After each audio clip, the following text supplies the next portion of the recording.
I'm talking about straining for that logo on the side of your helmet and not the name on your back. Yes, sir. Because we know what it represents. It represents everybody here you see and everybody you can't that we've talked about.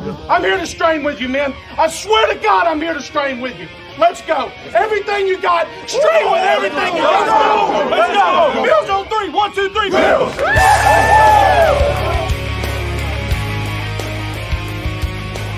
You're listening to the Off Tackle with John Fina show with your host, Joe Miller.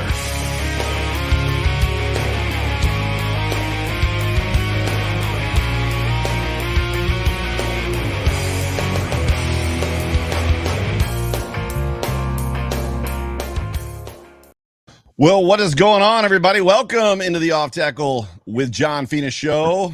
That's John Fina. I'm the host, Joe Miller, and we have kind of a cool announcement. We have a sponsor. So, we're legitimate now. We officially...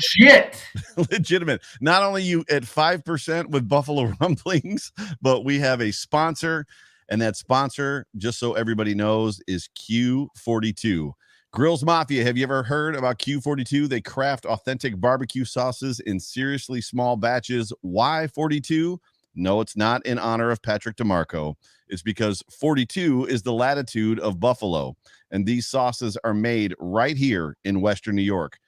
There's the Kansas City barbecue and the Carolina mustard sauce, all natural ingredients, local honey, and a bold blend of spices. You could call them the Butch Roll of quarterback sauce or QB sauces, barbecue sauces, my bad, because all they do is score touchdowns. Order at Q42barbecue.com. Use the code FINASHOW and get 15% off your order. Please jump over. Well, not right now, but when you get a chance, jump over, and it's right here. It's right here. Q42barbecue.com promo code. It's not on your side.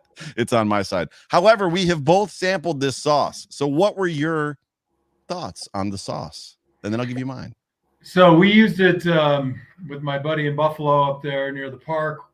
We did some chicken. We got it almost done, and then we put a nice glazing of the sauce on about 14 pieces of thighs and drumsticks with the Carolina, and then we did the Kansas City on the other half. We got nice glazing on it. We closed the lid, and then we reapplied more sauce, so it got a nice layer of sauce. It was excellent. Yeah. I'm lean toward the Carolina because you don't get it really often. You don't see a lot of mustard-based sauces, and it's got the right amount of zing without being, too much, not too vinegary. Very smooth, very approachable. I really enjoy it. I was in the same exact spot as you were. We actually brought some chicken barbecues home from lunch yesterday, and I threw both. We dipped in both. My wife, myself, my daughters all loved it. So big shout out, big props for us to Q Barbecue or Q42 Barbecue, and we would recommend it, obviously, outside of even the show itself. But super thankful for Q42 teaming up with us. But you were watching, as we said, the Off Tackle with John Fina show, brought to you by Q42 Barbecue. New sponsor, new shout out, new fun on the Buffalo Rumblings Multicast Network. My name is Joe. That's John. We're here to talk about a 38-20 drubbing of the Kansas City Chiefs. Are you laughing about the misses, or are you laughing about me? It's all of it, man. You make me laugh. I got my lighting designer here working while the show's going on. I get stuck right. What a game, man! What little Tommy Boy reference for all the millennials in the room. That's what right here. What a game! So we're going to start right where we always start, which is our thoughts on the game. So what were your primary thoughts on the game? I got my list. My list. That is a list. It is a list. It's indeed. The good and the bad list, like thoughts on the game, expectations versus the good and the need to work, right? Yes. Yeah. So I'll say this: I expected to win, and I think everybody in Bell's Mafia expected to win too. Now we kind of went in there with this anger, like we remembered the AFC Championship game, and forget the game, remember the feeling. That's right. They should have used that feeling of victory to win game one, but I'm still trying to put that behind me. Right. So I expected to win. I knew it was going to be a struggle when nobody plays perfectly. We got to be better where we got to be better. But I'm thrilled. I mean, thrilled. I watched it again today, and I got to tell you that the more I watched it, the better I felt. How about you, Joe? What do you think? Yeah, I've got a lot. And before I get started, just so everybody knows, we're going to do our best to get to comments and questions. If you want to get our attention, specifically John's, you are free to super chat us. We are super chat live. It'll come up in a bolded fashion, and we are required to respond to them. We are not necessarily ignoring you. It just is what it is. So if you're on Facebook, jump over to YouTube. If you've got a question and you want to get it in, super chat us. If you're on YouTube, all that good stuff. For me, observations. I think that I literally sat in front of the TV. The game came on. One of the few experiences for me where I get to sit down from start. Normally I'm racing to get home. I get home about 1:30 from work. The game is recording, and then I have to fast forward through commercials. It's a very rushed experience for me. Like even when I'm taking notes, I can't take notes during commercials because I got to fast forward through the commercials. So I literally sat down and I was like, how do I feel right now? How do I feel right now before kickoff? And I would concur with you. I felt like the Bills were going to win this football game. I was like, I think as long as they don't get cute and outcoach themselves, which I think they've done in the past, they've got a good chance of winning this football game. And as the game played on, I've got a couple. This team is now, in my opinion, a nightmare to play. Just as I was reflecting back on it today, you come in. Any team coming in to play the Bills. So let's talk about the Buccaneers. Let's talk about the Chargers at some point in the playoffs. The Browns in the playoffs. Any team that's coming in to play the Bills, you know that you've got to outscore their offense. The Bills are averaging in the 30s. I don't even know. It's some crazy number. I didn't look it up. They've got an offense that's going to put points on you. And at the very same time, you've got to face their defense, which is the number one scoring defense in the NFL, and just held the number one scoring offense in the NFL, or second, to 20 points. 20 points. 20 points. So you can't shut down the offense, right? You're not going to shut down the Bills' offense. And you can't beat their defense. So we're looking at a situation where it's not even a pick your poison. You almost come in like, I don't know what to do. And the blueprint that's out there for Josh Allen and Pat Mahomes works for Pat Mahomes, dropping cover 2, right? Not pressuring, just bringing front 4. Doesn't work against Josh Allen.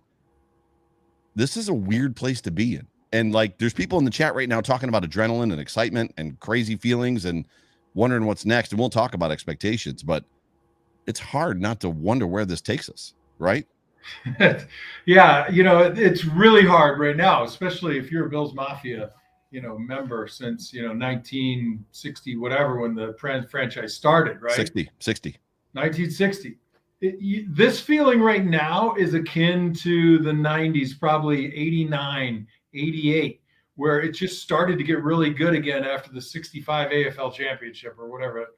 This feeling, and the worry is, don't get out over your skis as a fan or a player, or right. If you work in the ticket office or in facilities, right? We still got to dial in every single rep of practice, and you got to dial it in as a fan, not to get out over your skis with expectation. Yeah. Because anomalies happen. We see it all the time. You lose to a team you should beat, or you have an underwhelming performance and you lose a game at the last moment, and you're like, wait a minute, I had us winning the Super Bowl by 5.5. Right. So we're still on week 6 now, right? Yeah, we're going into week 6, which is we've got our first super chat for the night.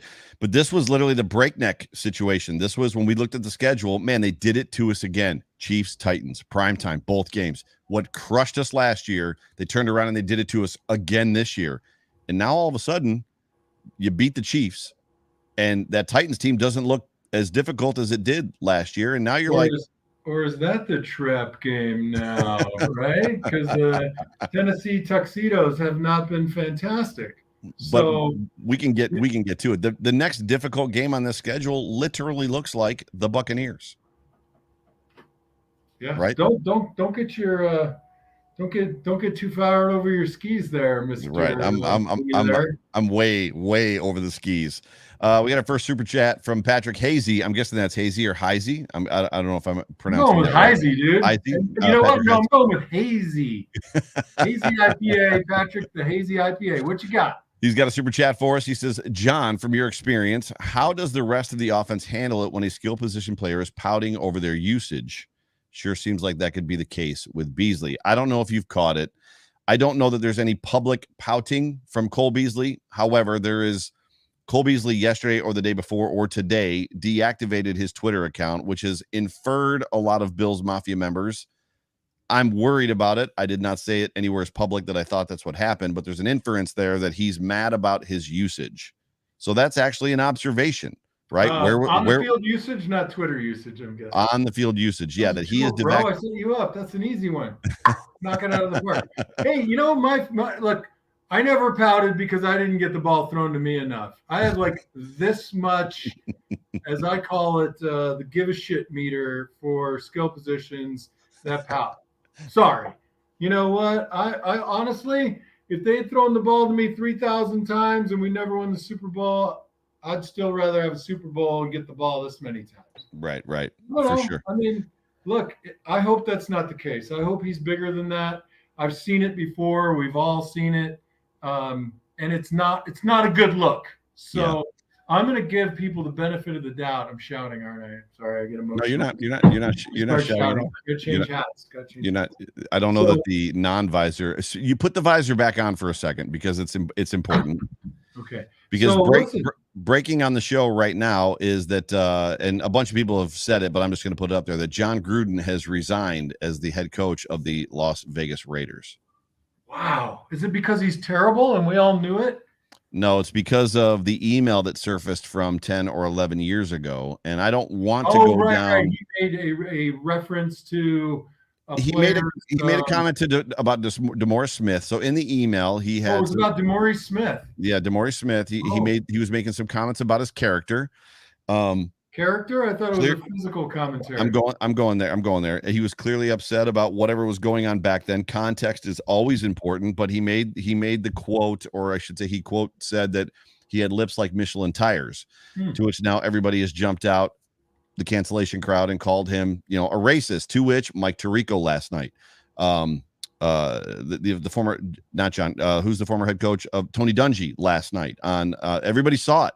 All said, and Tim Brown has said it. Former players have come out for Gruden and said that Gruden is not a racist. However, I don't see his comments. We only know that it's been dropped now. This news has been dropped while we're live on the air. I would love to know more about why. I don't know. Maybe I can Google it real quick if you've got thoughts on just kind of John Gruden and that idea of him retiring. And I would, probably say keep it as straight as possible. Yeah, I mean, we're in a culture right now where the smallest slip up is the dagger. Now, I personally don't make comments about people. Sure. And sometimes you can't control your thoughts. We all have thoughts, whether they're good, bad, ugly, beautiful. We all have thoughts. Our minds wander, right? It's just in poor taste, and it's not right. Now, right. His actions historically suggest that he is not that person that was represented in that email. And I don't know John, like some of the people who sort of, I guess, stood up for him. So I just kind of sled in the middle. I don't like cancel culture. I also don't like, if I have a bad thought, I try to put it out in my mind. I don't put it on paper. Right, for sure. That's a mistake. People do things when they're angry or vindictive that they regret, And, I guess that's don't hit the send button. If you have an evil thought and you're writing it out, don't hit the send button. Sleep on it. That's my advice for everything. Press pause. So Emmanuel Ako, I don't know how to pronounce his last name. Acho, verified on Twitter. John Gruden's emails, this was 3 minutes ago on Twitter, attacked a white straight man, a black man, homosexuals, women, and concussion protocol. He had to resign. There was nobody left to defend him. John Gruden is a guy that he's outspoken. He speaks what's on his mind, and whatever's on his mind and in his heart, not maybe in his heart, but whatever's on his mind is going to come out of his mouth. At this point, through his fingertips. I just don't understand who, what, why emails from 11 years ago are even surfacing. I couldn't imagine that there was my understanding it was part of another investigation into something else. Gotcha. And they happened across it. I don't know. And that's interesting you say that, equally offensive to all groups, partial groups. That's a character flaw now when, things were comedy at one point, not comedy that I was a fan of. Sure. But, if he were a comedian, would all of this not count, or would it? I don't know. I mean, it's certainly, I'm always, look, here's the deal. I always look at a person's body of work in its entirety. Yeah. Okay. So I can't remember the Iowa running back who dropped the ball in the end zone against Cleveland for the Bills. Ronnie Harmon. Ronnie Harmon. Yep. Most people just remember that, but he might have been a fantastic running back, right? Right. So, in my heart of hearts, I think it's regrettable. It's awful. I don't know what he meant. I don't know what kind of person he was, but I try to look at the body of work as a Christian and say, I'm going to forgive you. I'm going to give you the benefit of the doubt. If you feel like you need to resign, that's your business. It doesn't affect me one way or another. I don't condone that. But we're evolving at the speed of light right now. Yeah, it's definitely a tough space to be in, and I'm just going to leave it at that. So it's unfortunate in a sense for the Gruden family.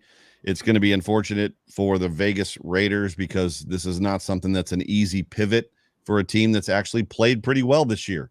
So this isn't exactly going to be like, oh yeah, we didn't even skip a beat.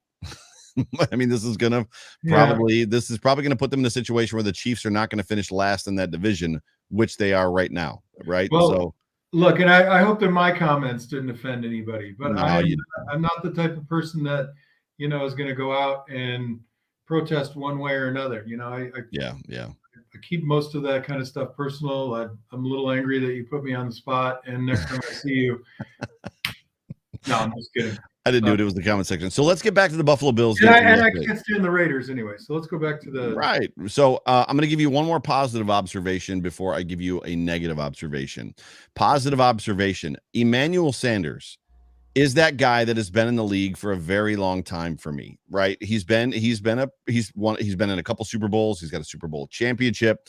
He's always that guy that it's like, why can't the Bills have a guy like that? In the 20-year drought, we had molds, obviously, prior to Andre Reed. We had guys that could do that, what a real wide receiver one looks like. And Emmanuel Sanders was always he was one of those guys that looked that way, right? And I remember always feeling like, why can't we have a guy like that? And now we've got two on the outside with Diggs and Sanders.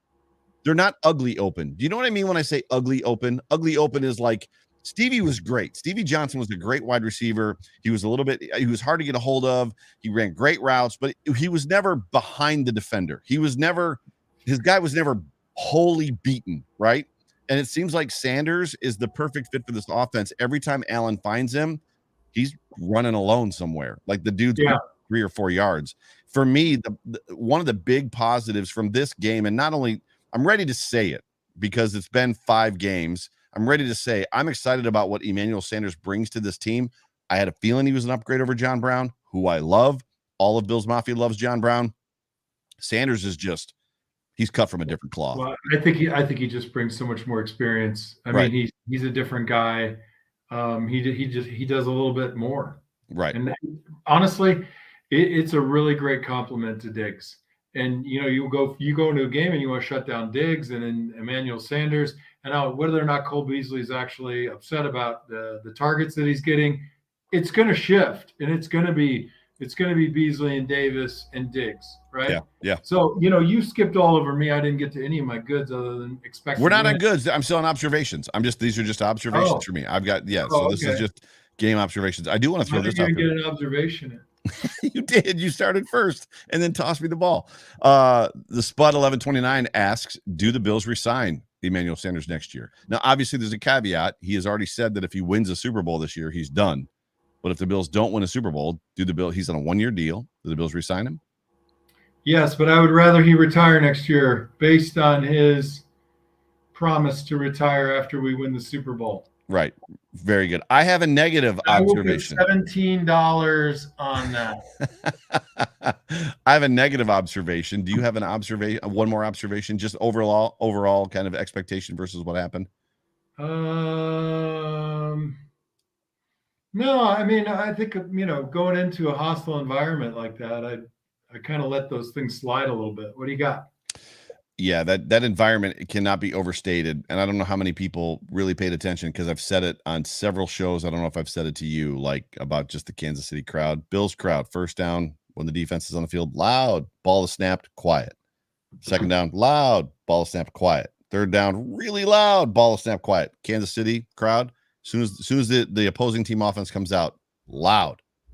All the way across until they punt the ball or something happens. That crowd is just insane. Like they don't know. Maybe they just don't drink as much as our crowd. They just don't, or they don't know. Just get worn out after a few series. Like maintaining the fever pitch. We need to have like training camp for the crowd. 12-man training camp. Little tips, tricks, pointers, some burpees, little pamphlets on the windshield, some burpees. Yeah. My neck prizes. Right? My neck. Like 26 shirts for the fan who they could bring their own decibel meter, right? You probably have a resource for those being a musician. Like a personal decibel meter, like mounted to their nostril or something. I have a decibel meter on my phone. I actually own a decibel meter, and I can actually tell you what they do and how to set them and understand what they're saying to you. My negative observation, then we'll move on to the good, is this. Trey seems, in my opinion, and I'd love to know a player's perspective. The Bills played the Chiefs last year. They were clearly tentative. They got outcoached. They played in the playoffs, again outcoached. And there's a moment there where you're thinking to yourself, they're not sure they can play with these guys for whatever reason, whether it's what the game plan is or the execution, the distraction, AFC Championship, not ready for it, whatever it is. They came into this game, and every single player on that team, by and large, was up for the challenge. And it just seemed like Trey kind of still had that boogeyman mentality inside of him in this game. It's weird to me that the only quarterback I've seen that's not afraid to throw at Tre'Davious White is Pat Mahomes. Pat Mahomes doesn't care where Tre'Davious White is, who he's following, who he's tracing, whether he's on the right side or the left side, wherever his read takes him, whatever the read is, wherever Hill is, wherever Kelsey is, he's throwing the football. Is there something, were there games for you where it's like, man, I just can't play against that team? I don't know what it is. They're just in my head, rent free. I don't know, man. I mean, I see where you're going with that. I know that's like a fan type of narrative, right? You always want to build a story around something. It's hard for me to latch onto something like that. Now, Gotcha. There's definitely truth in a quarterback doesn't fear any DB. I'll grant you that. But I'll tell you what, I'll take the negative and turn it into a positive.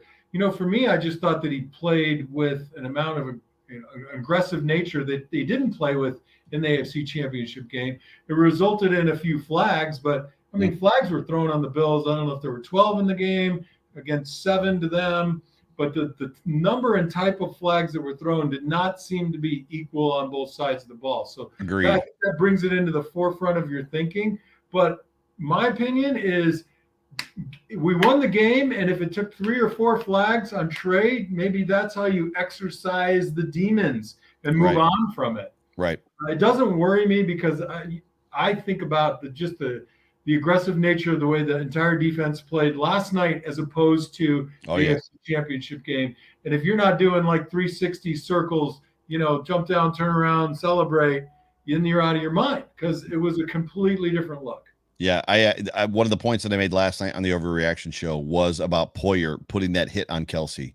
As much as Collinsworth is right, and Collinsworth, I didn't like his comment. You and I, even everybody on Twitter was talking about Collinsworth last night and today. Even you and I talked about it post game today. As much as he's right, players don't go out there with the intent necessarily, most players, to hurt somebody. Obviously, you've got Vontaze Burfict, who was out there to hurt people. That's what he tried to do all the time. Well, he went to Arizona State, so that must be why.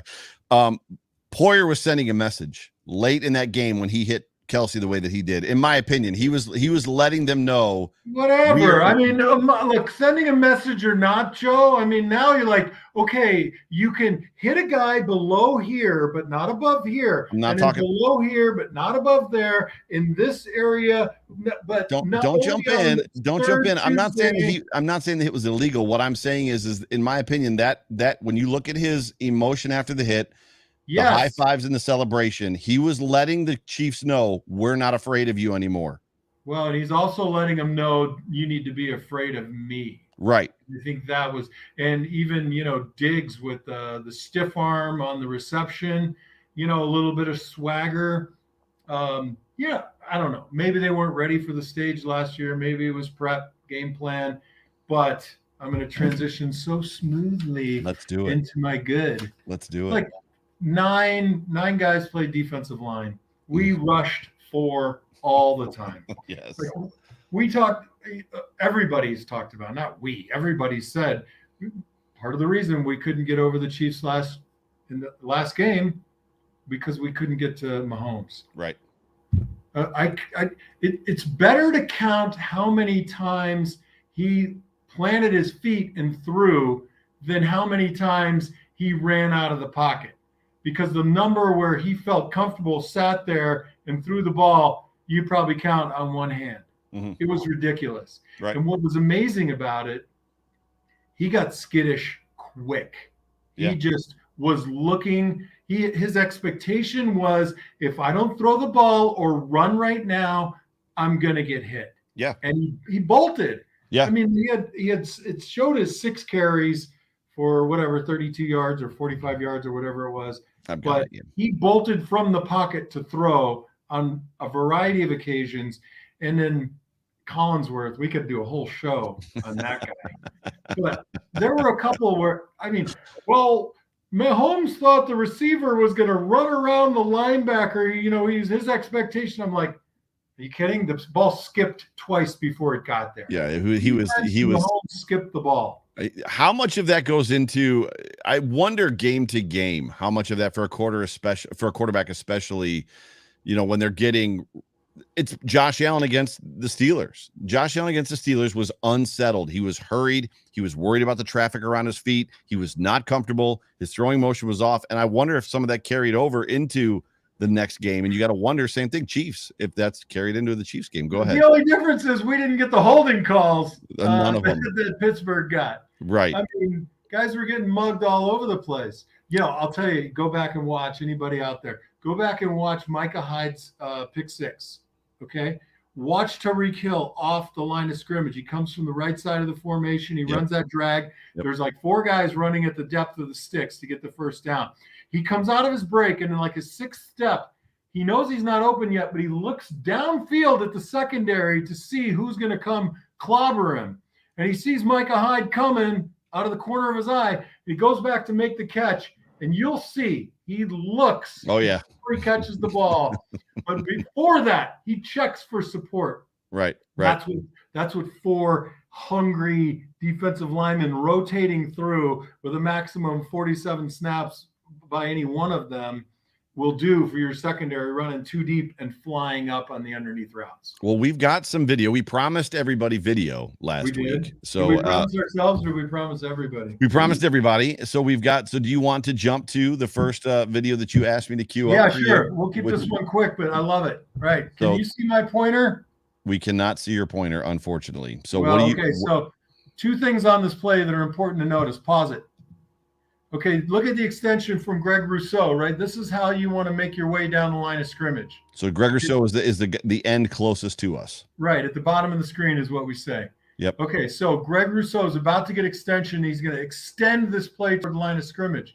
But what you don't see in the frame, behind the running back and behind Mahomes, you've got the referee and the umpire. Remember, they moved the umpire from where Tremaine Edmonds is back behind, right? Right. That's why we're seeing all these holding calls. Okay. Keep in mind that the running back, if that's Edwards-Helaire, I can't remember. It is. He's running toward the right tackle, which means that the umpire and the referee are tracking the running back, heading downhill toward the right tackle and Greg Rousseau. Give me 2 frames and pause it again. Bang. Right there. Right now, Ed Oliver is being held. He's being undressed. The guys that should be making this call are right above the 40 on your screen and the hash marks right behind Pat Mahomes. And actually, Taron Johnson is also being held if you look at that red glove on the outside of his shoulders. Well, right. So give me 2 more frames. Right there. Okay. So there's the disengagement, the pad lowering. That football position right there by Greg Rousseau is like if you're teaching kids, that's it. Yeah. Taron Johnson's getting held. Ed Oliver's about upside down. Ed Oliver's about upside down. So I just want to show everybody that, we were freaking out. All of Bills Mafia is freaking out about the holding calls. And I want you all to know that I'm going to, I'm going to validate your feelings. Yeah. Because this was an easy one. They missed it. This guy at the bottom of the screen right here, the line judge. Yeah. He could have made that call. Easy. He could have made the one on Taron Johnson right there. He probably. Yeah, that's what I meant. Yeah, maybe the one on Ed Oliver's a little bit harder to see, but the umpire and the referee have the angle on Ed Oliver. Yeah, when you watch Ed Oliver just kind of in this motion, when you watch his body being held big time. So the call they made on Deion Dawkins in the game was probably 10% of what that was. Right. He blocks down on the guy, presses him, and then when he tries to escape, he does a little bit of a tug. Right. The play he wasn't going to make, and it was ridiculous. So I don't know why I chose that video other than seriously, the umpire and the referee are looking right there. The play is hitting right there. It's naked. It's an open-ended run. They got nothing else to look at. There's no other traffic. There's no tight end. There isn't a motion guy coming across. There's not a combination block. It's easy. Make the call. Yeah, so that is not officially technically the good outside of the fact that the Bills yesterday beat the Chiefs and they beat the referees in this football game. That's right. Legitimately beat. What do you do as a player when it's clear and obvious? Like the funny part was when the phantom call on Mitch Morse happened on third down, Josh Allen runs out for a first down and they called a holding call on Mitch Morse. I think it was the fourth quarter. The Bills are trying to put the game away.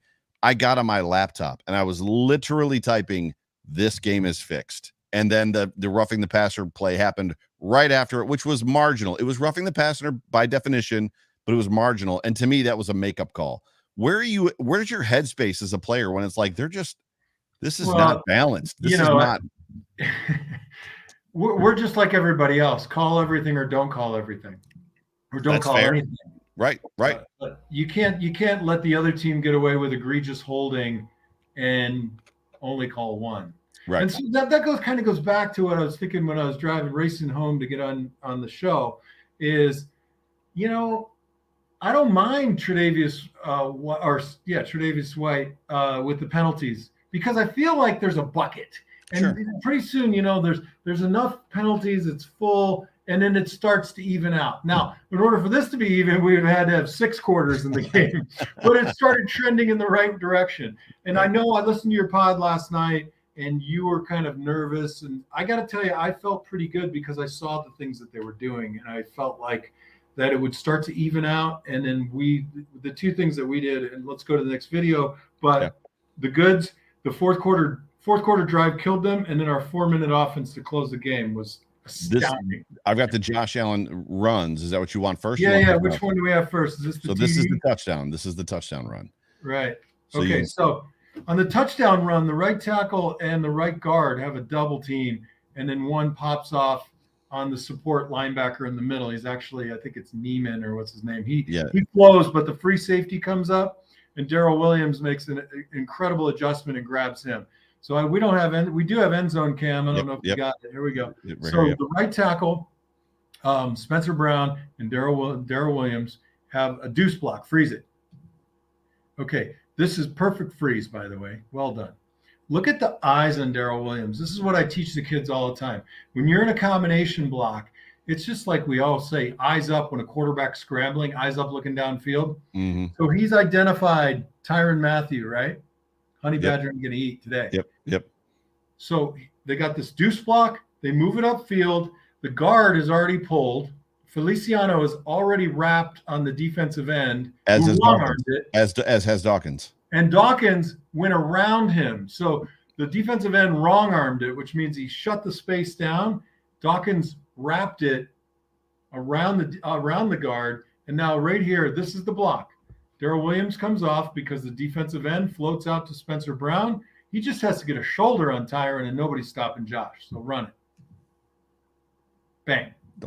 Right in the end zone. So you see Darrell Williams on Tyrann Mathieu right there. Dawkins has already finished his block. Brown has already finished his block, right? Mm-hmm. Bang. Yep. Touchdown. The other one's a little different. So here's the diagram. You can't see it. I'm just going to let this one roll right here because you can see Brown, Williams, and Dawkins all engaged. That's a great view. What's cool about this shot is the fact that Dawkins is literally the left tackle, and he's on the outside of the right tackle. Like, that's a cool shot. So right? Go back a couple of frames. Let me see if I can. I don't know if you're going to get. All right, so you had it. Go back. Ready. Stop. So Feliciano is back here out of the frame, bottom left corner of your screen, right there. Yep. So when this guy number, 95. 55, 65, 55 looks 55, like. Clark, I think. So when Feliciano was coming, usually the guard's going to kick him out. That's the expression, kick him out. But he closed, so Feliciano butts him up. And then what happens is Deion Dawkins goes around the outside. Right. So typically the quarterback or the running back should follow the tackle and break this thing all the way outside. But Josh can really run, and he's an opportunist. So he knows the fastest way is forward, and he just takes it upfield. Yep. Does a decent job on the nose guard, creates a seam, and you're in the end zone. Super good, super good. Now we have the exact same play, right? Is the next one that we're going to look at, which is this one same right play, here. But the issue is it's a different defense. Right. Okay, so we can look at it in real time, and then we'll freeze it at the end zone shot real quick. All right, so tackle guard pull, Feliciano hooks, and Dawkins is supposed to kick out. But this play fails because Spencer Brown just getting used to, okay, pause it right there. Yep. So before, the guy on Darrell Williams was in a 3 technique. Now he's in a gap or a 1 or a shade.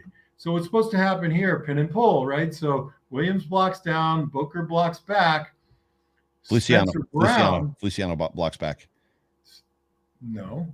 Yeah, it's 76. No. I see Brown, Williams, Morse, Feliciano, Dawkins. Yeah, but blocking back means going away from the direction of the play. You said Bucker.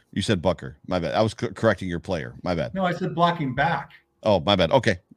Blocking back. Ignore me. So Morse and Williams block back. The Yep. other 2 pull around. Yep. Feliciano, right? Okay, so what happens on this play? Stop right there. Yep. Spencer Brown needed to identify that the linebacker in front of him right now was number 2. Number 1 is a little bit outside the box on the right, number 45. Yep. So if you come back just a little bit, what he needed to do right here is drive his right foot upfield and head toward the crotch of that linebacker.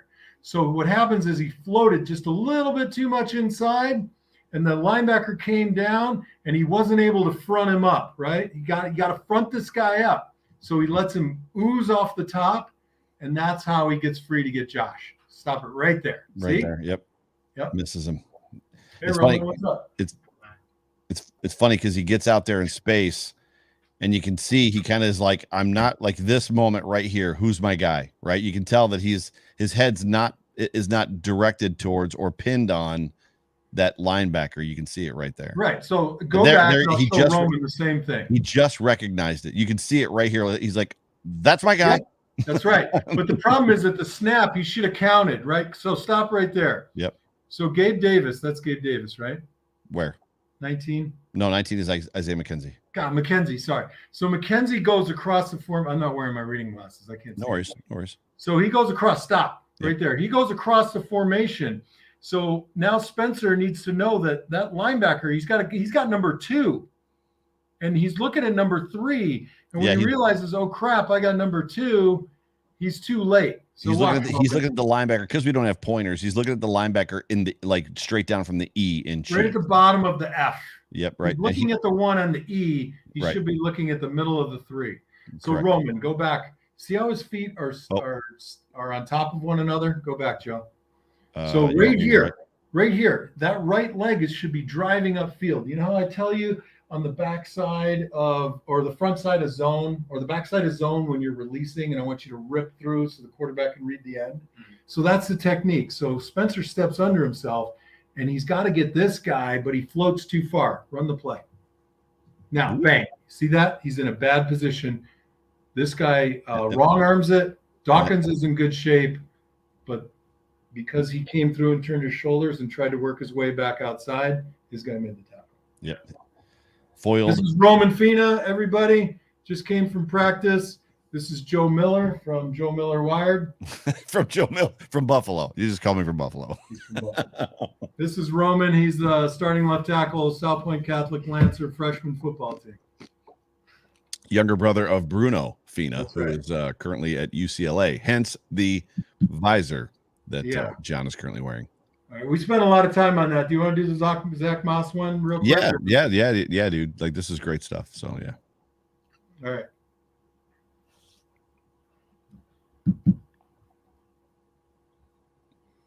Stop. Okay. Third. All right. We're in 1st and 10. We got the lead. Go downhill. Right? This guy, your tight end, is not your guy. It's Tommy Sweeney, I believe. Your blockers are inside of there. So if you look at Zach's body position, he's got this idea that he's going to hit the edge. Mm-hmm. But the tight ends don't think about leading on the outside. You know how I tell you on a wide play, you got to get your head outside, right? And your inside arm has to be strong. What happens with tight ends is they're afraid to let that leverage get away from them and go for the hook. Mm-hmm. So they end up blocking inside out. And you just got to know, as a running back, on 1st and 10, you got 18, you're up by 18, you're in the end of the third quarter. You need to just head downhill. Just take the 3 or 4 yards. Look at the great block that's going on. I think it's Morse. Yep, 60 right in the middle, underneath Brown. Block on the backside. I think Spencer Brown loses his block here. But if you look at the difference, another reason I chose this play, Bill's offensive line is establishing the line of scrimmage on the defensive side. Right. As opposed to where our front four are establishing the line of scrimmage. So 1st and 10, Zach, just press it, man. Let it go. Bang. Now look at the soft spot that was there. Yeah, right on the side of Feliciano, or heads up from Feliciano. More of it is just, second year guy, just understanding where you are in the game, which is why when you look at some of the things that Josh is doing now, he's a better game manager than he's ever been. His numbers and his stats don't look as good as they did yet last year, maybe, whatever. Right. But he's a better game manager. And Zach and his head and Singletary should manage that run better. One of the goods in that football game was definitely the north and south that Devin Singletary was executing. He was getting downhill fast, like lightning. This was the last one you wanted to look at, which was the Emmanuel Sanders touch on. Yeah. So before you run this, anybody who's listened to us I talk about play action all the time. Why to hold the linebackers? Well, why? We're at the freaking 8.5, 9 yard line. There's really nowhere to go, right? So you can't drop outside the end zone as a secondary. Mm-hmm. So you're looking at this tiny compressed space with some really good professional athletes. Mm-hmm. So how can I make space where I got to get the ball over a level of guys and into Emmanuel Sanders' hands, right? Mm-hmm. I need them to suck up to the line of scrimmage. That's why play action matters. So just run this play twice. The first time, watch the linebackers, both of them. Right there, they are. Stop. Right, they're at the line of scrimmage. Immediate first step. I don't have a pointer, but this entire void between the 5 yard line, the 6 yard line, and the goal line is money. So Josh can throw this ball on a rope, not have to do some sort of fade, and give Tyrann Mathieu a chance to recover. He's created all of the space for a throwing lane by committing to the run, by making great fakes, by the offensive line getting 4 yards per carry. They don't have a choice. They got to come up and play the run. Stop. Look at that void. If you take any one of those linebackers, put them like they're running out to the flat at the 5 yard line, they have a chance to block this ball. But there's nobody there. What's amazing about it too is that he held that corner out there, and he kept and Tyrann had to stay home because of the first 2 steps of the linebackers. And this is obviously from the game film, right? So he's paused just a little bit too long, and just before right here, Allen is looking at, where's it at? Right there. He's looking at the outside guy. He's looking at McKenzie, which is holding the dude to the top left, just long enough for him to come back and hit Sanders. And guess what? He could have pumped that and dumped it to McKenzie. Right. Yeah. So that's our video montage for the day. Those are my diagrams. I sign these and I sell them for charity if anybody wants it. You can use it for firewood if you want, or before you do that, go to q42barbecue.com and buy some barbecue sauce. You could light your Q42 barbecue with this. Yes, you probably could. You know what I like about Q42 barbecue too, by the way? What's that? Local ingredients, natural ingredients. It matters. Yeah. I'm telling you, it matters. Yeah. So we got 15 minutes left in this show. Let's get to the loved. For me, I loved the game plan for Josh Allen. This was the first time. I know this is going to sound weird because Josh Allen is a threat on the ground. His legs are, as a runner, Josh Allen is a threat. This looked the most natural running for me that Josh Allen has looked since 2019. He did not look natural running the football in 2020. Yesterday, he looked the way he did in 18 and 19. Just, it looked like it was there. It wasn't, I don't know what's going on with the run schemes. Maybe you can speak differently to it. Last night, he just looked more comfortable in the run schemes. Maybe the holes were just different. Maybe it was just the blocking schemes were different. I don't know. I can't speak to it. I just love the game plan for him. And then obviously the deep shots were a big part for me.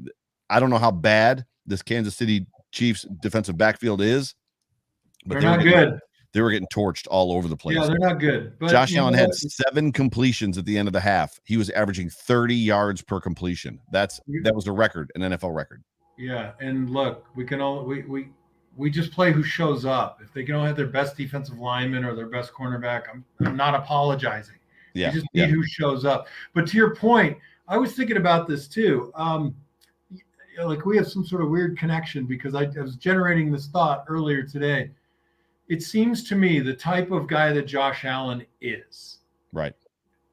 I think giving him a couple of runs early just gets that moxie in him, gets his testosterone pumping. Yeah, for sure. And I think he feeds off of himself when he has success like that. Of course, there's a danger, right? You get hurt. Yep. But I think it helps him just jump into the game. I think it gets his mind right. It gets him loose. It gets him comfortable. I think you feel like an immediate contributor when you run for 6 yards. Yeah, Scott Blakely is asking to see the Josh Allen ankle twist. We just showed it. This is it. So just if you want to just watch this real quick, it wasn't super bad. It was more about Collinsworth and what Collinsworth said. So it's right here at the end of this. You see 54 on the ground, kind of twisting his ankle, and it was more about Collinsworth's words than it was anything else. The defensive line play in this football game, you already talked about it. The rotation, the fact that I said to you when we talked earlier today, that you had almost talked me off the ledge when Spence and I were working through the draft and the Bills took Russo and then they took Basham. We were like, what is going on? You draft a project player. You got a bad defensive line. You draft a project player first, and then you draft like the guy that's going to start second. And like we start the season and Rousseau's the guy. Basham is a healthy scratch every week. And now you're playing the Chiefs, the best team in football, save the Bucks. They're both playing and they're both making plays together, first and second round draft picks as rookies against the Chiefs. Wildest dreams land right there, right? So, I mean, I love the picks going way back, and I made it clear that I did. But that didn't mean I was going to be right. I just have more faith in the process juice than anybody else. And there are people out there who would say, I'm with Fina. I thought the same thing. And you know what? At the end, when they have another draft, they're still not calling you, me, and Spence the king. No. But they were fantastic. And you know what's really cool is the way that, they're bringing them up and down. So they're all, we said this last week, they're just all hungry. The protection in this game, too, I highlighted in blue. Offensive line protected incredibly well. As a thing that I thought would just kind of, we talk about getting to the next level, playing with confidence, feeling like you're going to beat these guys, not be intimidated. The takeaways that they can carry with them that I think are huge for the offense is the fourth quarter drive. I don't know, it was like 8-minute drive. Yep. 7-minute drive for a touchdown. Had everything, all the eye candy you want as a fan. It's got runs, it's got throws, it's got play action, everything in there. But then to top it off, as a player, when you're protecting a lead and there's 4.5 to 5 minutes left in the game, and you start going into this we call it 4-minute offense, right? You want to hold the ball for 4 minutes. You're 2 scores up. Misery. They pack the box. It's the worst. You hate it. Everybody knows it's going to be a run. That was about the best 4-minute offense that I've ever seen executed. That's just a lot. That's just a lot. Number one, it just the confidence. Hey, you know what, defense? Thank you for doing a great job. We got this from here out. We're just gonna. And by the way, when you're the Chiefs and you know it's 4-minute offense and you can't get off the field, you're like, I mean, that's the beatdown. The fourth quarter of that game, the beatdown. Yeah, for sure. And what's funny is, like you mentioned that, I'm going to go there with a comment here in a second, that you weren't super nervous. So I was. There was a point, and it wasn't. If we had been playing the Dolphins, if we had been playing the Jets, the Patriots, pick a team. Almost any other team that isn't called the Los Angeles Chargers. I probably would not have been nervous when things were getting gummed up in the run, when they were trying to run the ball and couldn't, when the refs were clearly playing against us. But it was the Chiefs. For me, it was about the fact that it was the Chiefs. The Chiefs I said it yesterday. They went to a Super Bowl and won it in every playoff game, being down by double-digit points. No, I know. I listened to your podcast, and you have a great point. But I think I was just looking at the bare bones of it, the structure of it, and what they were doing. And I picked on Zach Moss for not hitting the line of scrimmage. And if he listens, I apologize. But my God, the other things that he did were incredible. I mean, he got more than 5 yards after the first hit on at least 6 occasions. And he had, 8 and 9 yard runs. Right. The catch or from the line of scrimmage that were astounding, that just broke their backs. Right. I will say one thing, though. Yeah. One of the things that happened in the game, and somebody out there always listens to the podcast or the pod, and they kill me for using a vocabulary word. So here it is. Hubris. Oh, we're all aware of that word. If you watch Big Bang Theory, you're aware of the word hubris. Okay.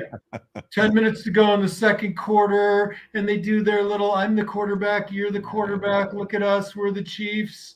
I'm telling you, that's hubris. Oh, yeah. That's prima donna, look at me, I'm wearing the tiara. Look, we could do whatever we want. Okay. That's it. Did you watch Good Morning Football today? I don't even know that's a show. So Good Morning Football is the NFL Network's morning football program. It's actually very, very good. And what's funny is, like, at the top of every hour, they start on Monday mornings with the Sunday night replay, and on Tuesdays with the Monday night replay. So the top of every hour, it's a 3-hour program. They start and they do it live, like they run through the replays. The very 7 o'clock hour when they started, they were excited about it. Who's the quarterback? I'm the quarterback, and window dressing, and it's fun, and blah, blah, blah, blah, blah. In the second hour, Kyle Brandt was very much like, and they're doing this thing, and I don't know why they're doing it, because Josh Allen's dropping dimes for touchdowns. Like, I'm the quarterback, and I'm going to throw it deep.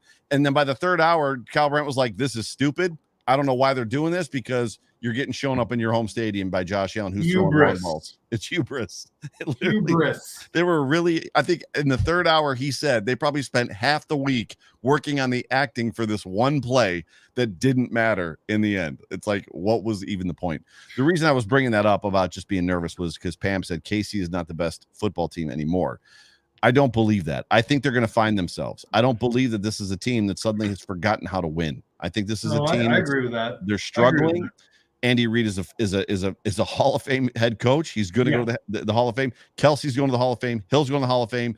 Mahomes is going to the Hall of Fame. These guys are going to find themselves at some point. Nobody out there, though, should feel bad one iota for celebrating this victory. And I know nobody is. Right. But damn it all, enjoy this victory. It doesn't mean a hill of beans until we have to play them again and we have to beat them again, hopefully at the Ralph and Ridge Stadium. Yeah, for sure. That's where we want to play them next. At this point, the road to the Super Bowl goes through Buffalo at this point. So needs work. Things that we need to work. Actually, I didn't get to your goods. I think we jumped right over it. Excellent job on protection because of the play action really helped. But even in drop back, they did very well. the fourth quarter drive. Yeah. Okay, to win it. Yeah. And then the fourth quarter 4-minute drive to stick the dagger in the heart. That was awesome. And they did. And then just the front four, what they did, which gave us the ability to play too deep and play whatever zone coverage behind we wanted to. And you could throw all the players in there. I thought A.J. Klein played great. I thought Tremaine Edmonds played awesome. Yeah. But then everybody in the secondary, might have had a little bit of a hiccup here and there. But by and large, I mean, I can't say anything bad about the defense. Not a single bloody thing, except they weren't playing, actor enough when they were getting yanked. Then maybe they need acting lessons. There's a place up in Allentown. I'm sure they could get some acting lessons. There was legitimate cause for a replay on the Tre'Davious White interference call on Travis Kelce when Kelce grabbed his shoulder pads and pulled him down. So Kelce was like, I'm just going to fall down and pull Tre'Davious down on top of me, and I'm going to get the flag. And as soon as it happened, Tre'Davious was like, I didn't jump on him. He pulled me. And sure enough, flag comes out, and the replay shows it. It was absolutely ridiculous. It was goofy. From a needs. Go ahead.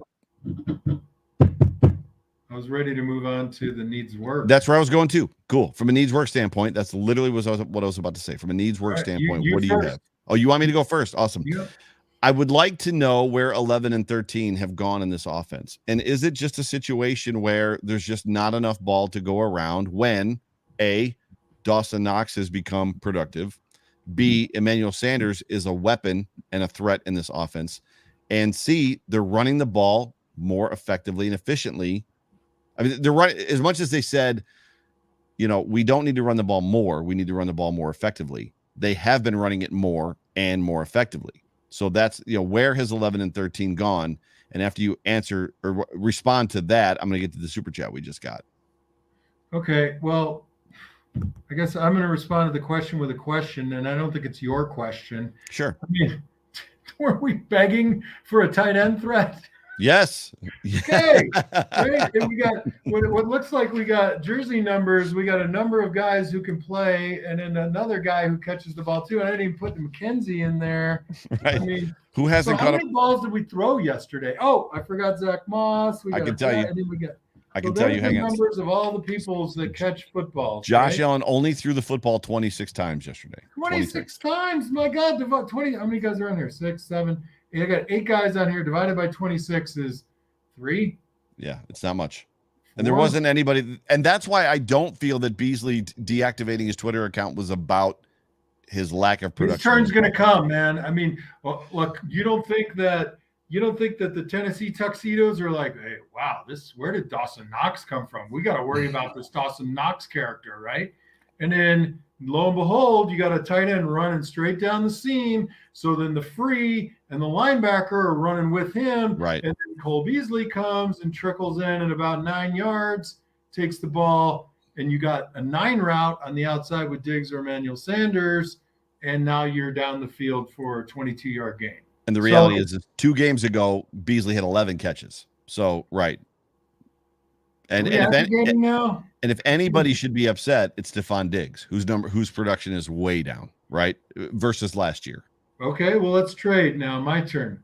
I thought Stephon Diggs could have been more aggressive going after the balls that were thrown to him. Other than your armbar one, I thought he waited on a couple of catches. Well, the deep ball, he was waiting to be hit. He literally was expecting to be hit. Not the one he caught. Okay, gotcha. I'm talking about the ones that were contested.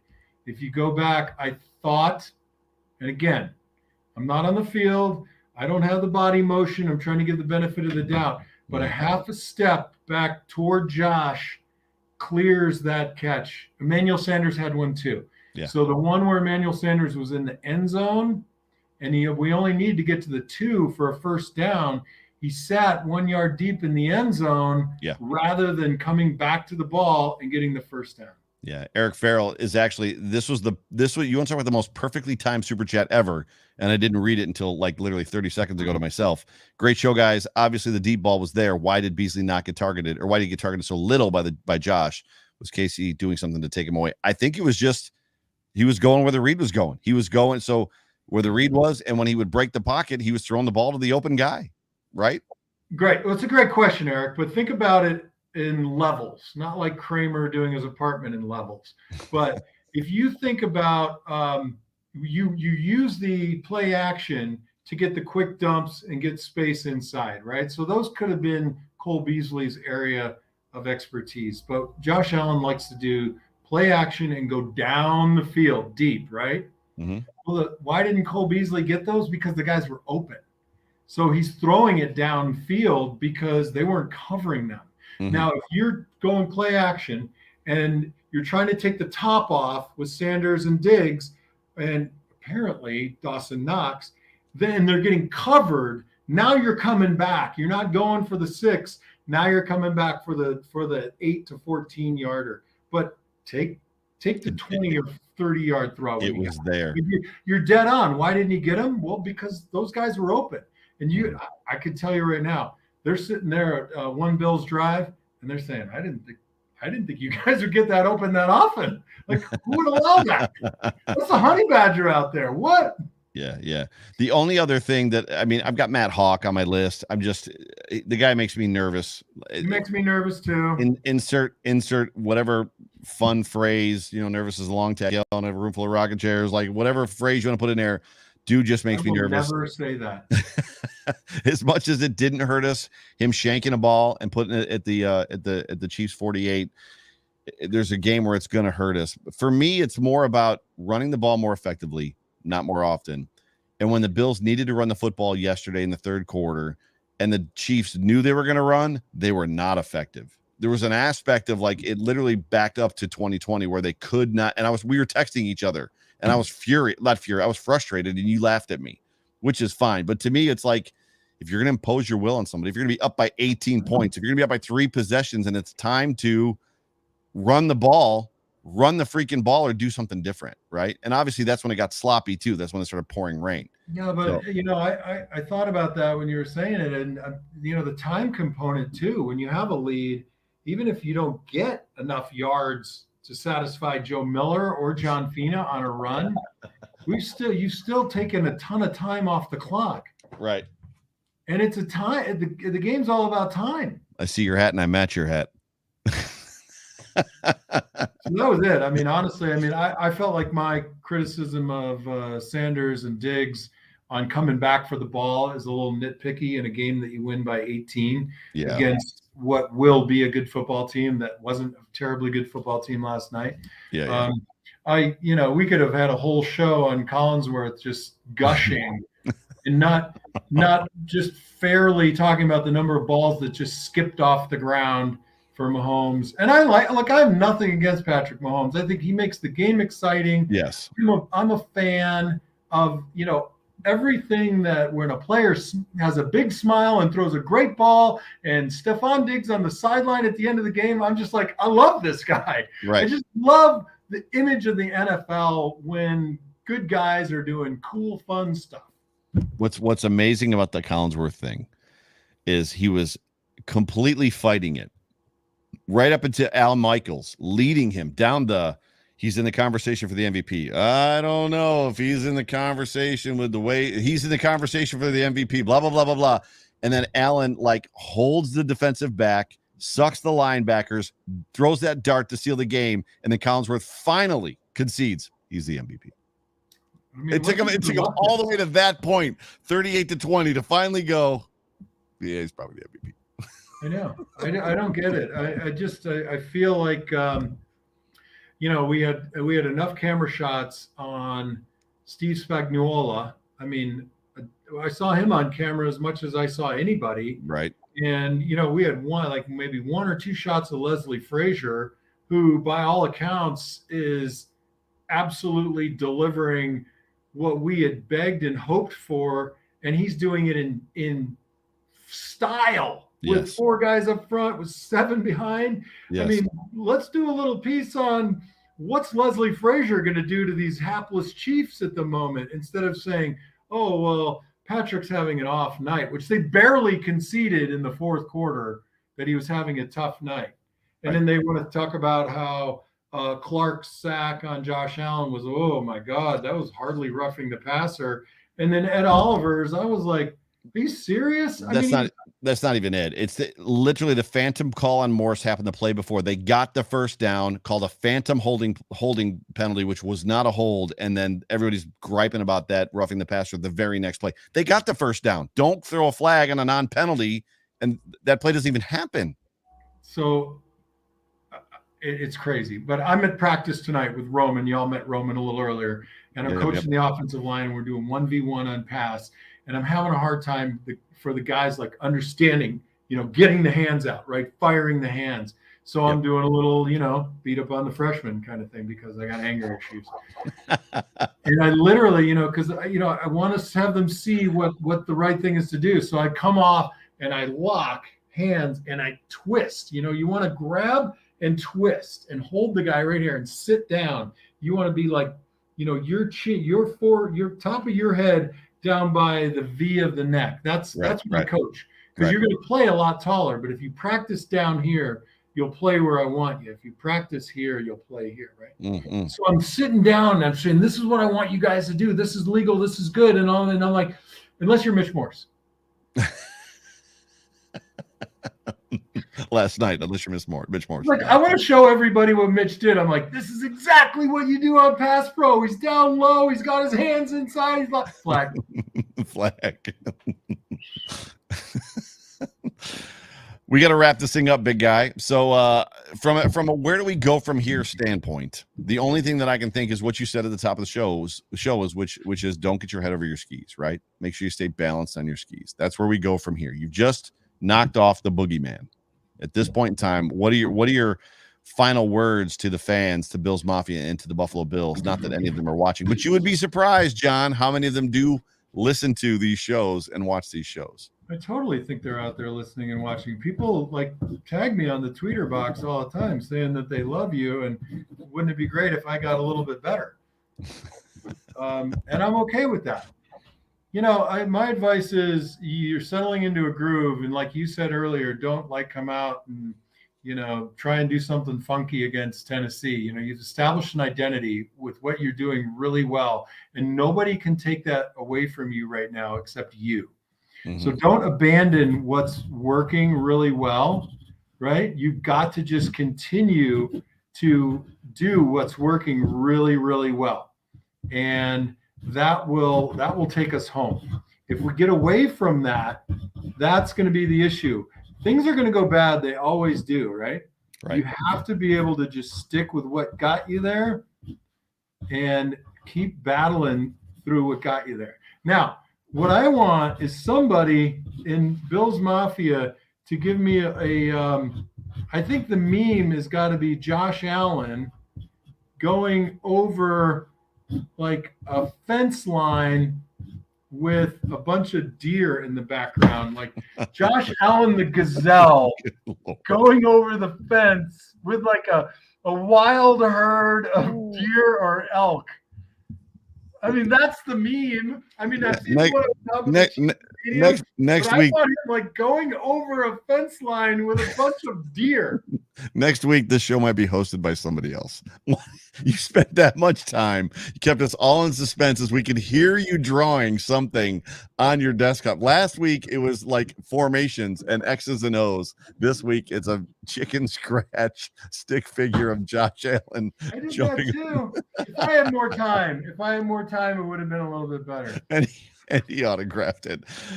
Brandon Stevens comes in at the end, and Brandon is all over Twitter. He loves you as well. He says, John Fina is a badass. Love that guy.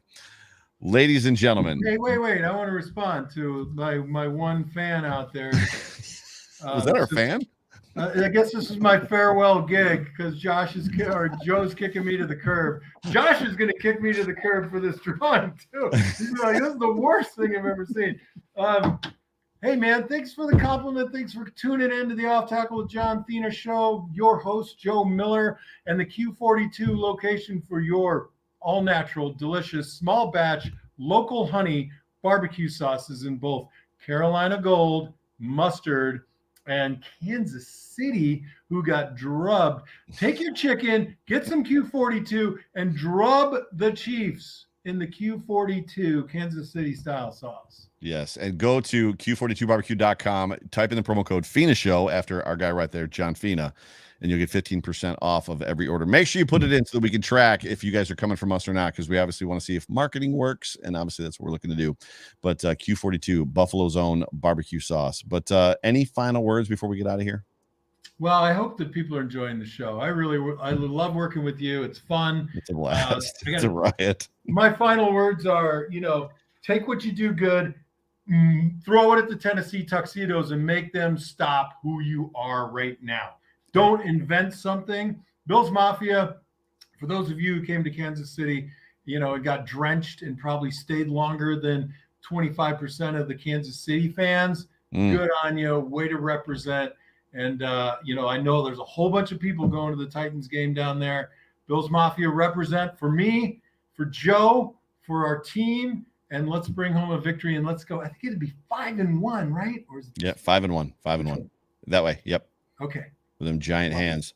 Everybody, you've been tuned into. Go ahead. They're good for juggling Josh Allen farming coconuts or cantaloupe. Easy. Just stop. Just stop. Ladies and gentlemen, you've been tuned into the Off Tackle with John Fina show. I'm the host, Joe Miller, with my guy, John Fina, on the Buffalo Rumblings Multicast Network. If you're listening to this in podcast form on Tuesday, Victory Tuesday, we appreciate the listen. Brought to you by this program, Q42 Barbecue Sauce. My name is Joe Miller. That's Fina. Till next time, we love you guys. Go Bills. Go Bills, baby. Go Bills. I'm talking about straining for that logo on the side of your helmet and not the name on your back. Yes, sir. Because we know what it represents. It represents everybody here you see and everybody you can't that we've talked about. I'm here to strain with you, man. I swear to God, I'm here to strain with you. Let's go. Everything you got, strain with everything you got. Let's go. Bills on 3. 1, 2, 3. Bills.